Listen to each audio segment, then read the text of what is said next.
what's been happening in Russia. Obviously, the war in Ukraine now has progressed to how many years now? 3 years, roughly, in the war in Ukraine between Ukraine and Russia. And just yesterday, there were some meetings between American dignitaries and officials and Vladimir Putin, and that looks to signal, and President Trump has at least said that he wants it to happen, that he plans on, they're intending, I'm going to use all the words properly, right, to meet with Vladimir Putin and Zelensky very soon. Some reports say as early as this weekend, and some are saying sometime next week to hopefully create a path to the end of the war. This has been something that President Trump ran on. He obviously ran on maybe a bit more of I get it done in 24 hours. Then he realized what he was dealing with Vladimir Putin. This time around, a very different Putin. But it is a time where hopefully we will see some progress happen. Now, I feel like, Will, we've had this sort of, I don't want to say stalemate, but we've had this happen a few times now where it felt like we were headed towards some sort of resolution and it just kicked back up. And I will say that both with Israel and with Russia. It feels like both times there has been an almost end to this war, and then one side doesn't live up to the bargain or doesn't do what they say they're going to do, and chaos ensues. So the presidential envoy, Steve Witkoff, went to Moscow to meet with President Putin yesterday, and that's what a lot of this stems from. And apparently the Russian side was very eager to have this bilateral meeting between President Trump and Vladimir Putin. And the president said that he's open to it, but he wants it to be a trilateral meeting. He wants it to be President Trump almost mediating a meeting between Vladimir Putin and Zelensky. So adding another wrinkle to that, having the three of them in the room would be must-see TV. Hopefully there's cameras available. I assume there will be portions of it that is not for the public to see, but you know that there will be a lot of imagery, a lot of discussion about that if this happens. They're saying it could happen as early as next week. That is a lot of moving parts to get in place for something to happen that quickly. But Russia obviously is eager to make this happen for many reasons. Yeah. That deadline that President Trump set went from 50 days down to 10. We're quickly approaching that 10. And the envoy meeting yesterday apparently was constructive. Both sides said it was constructive. And now we will see if they move forward with this before the United States puts some more economic pressure on Russia. President Trump has never had a problem jumping on a plane to go have these negotiations. He has never had that issue. It seems like where other presidents would refuse to even go sometimes to our own southern border, you would have President Trump who was willing to get in a plane, fly across the world, because likely this would happen in some sort of middle country like Saudi Arabia. They're saying UAE is the most likely place. I think that both Russia would be okay with. President Trump, as he discussed this just earlier today during a White House press conference. We had some very good talks with President Putin today, and there's a very good chance that we could be ending the end of that road. That road was long and continues to be long, but there's a good chance that there will be a meeting very soon. There's a lot of optimism that can go around it, unless you're on the left. They're already starting to put out there their talking points that he's just falling into Putin's trap.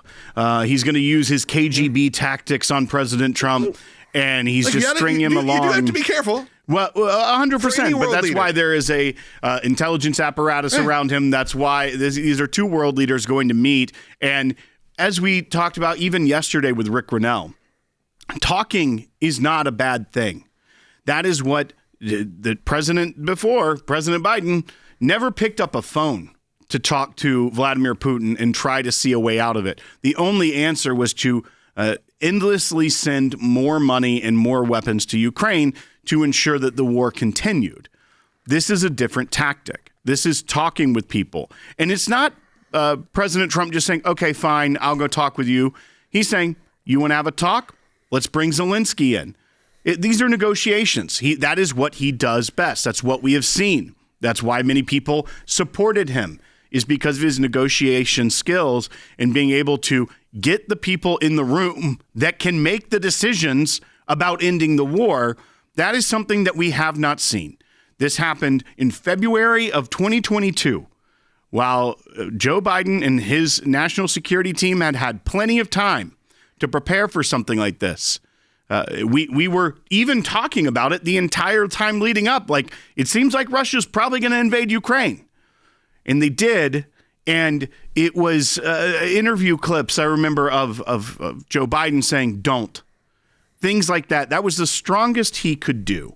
But now we're seeing a different sea change. And the left can't just say, like, oh, maybe it's good for world leaders to sit in the room and talk together. Maybe that's something that we can do to try and achieve some peace here, to stop the killing, as President Trump talks about. But instead, they want to go ahead and find a way to tear it down, and just they cannot accept anything could potentially be good, not just for the United States, but for the world. The economy globally has a lot to do with what's going on in Russia and Ukraine right now. The entire, all the sanctions on Russia that has to do with their energy, any manufacturing, any of their leaders, that affects a lot of our even trading partners. You see, yesterday, President Trump said he's going to raise the tariffs on India because they are defying sanctions and continuing to buy oil and gas from Russia. These are things that would affect the entire world. Yeah, a lot of and those seeing sanctions, leadership and actually getting in a room to talk is something that should be celebrated.